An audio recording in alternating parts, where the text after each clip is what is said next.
70-80 ہزار کی لیڈ سے جیت رہے تھے.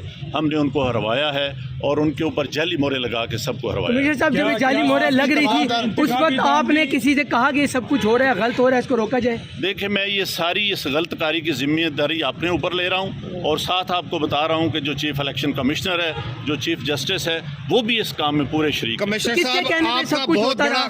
یہ اتنا سب کچھ جو ہوا آخر کس کے کہنے پہ ہوتا رہا؟ آپ کیوں پریشر میں تھے؟ کس نے ایسا کیا؟ میرے اوپر کوئی دباؤ نہیں ہے.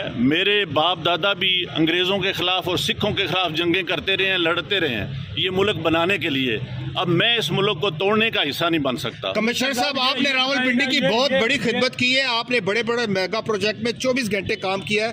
یہ بتائیے گا کہ آپ کو کمشنر چیف الیکشن کمیشن دباؤ میں لا رہا تھا کہ یہ کریں سارے کام، لوگ جیتوں کو آپ نے ہرایا، آپ کو نیند کیسے آتی رہی؟ کس طرح آپ کا ضمیر جاگ گیا؟ دیکھیں میں نے راولپنڈی کے لیے 16 گھنٹے کام کیا ہے. میں نے یہاں رنگ روڈ بنایا ہے، ددوچا ڈیم بنایا ہے، ہولی فیملی ہاسپٹل بنایا ہے، جم خانہ بنایا ہے. میں نے لاری اڈے بنائے ہیں، مزدوروں کے لیے سینٹر بنائے ہیں، منشیات کے اڈے سینٹر بنائے ہیں.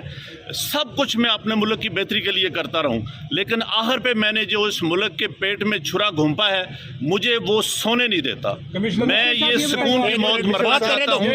میں جو میں نے ظلم کیا ہے مجھے اس کی سزا ملنی چاہیے اور باقی بھی اس ظلم میں جو لوگ شامل ہیں پولیس بھی شامل ہے؟ ان کے نام بتائیں گے جو لوگ آپ کے ساتھ یہاں پر تھے؟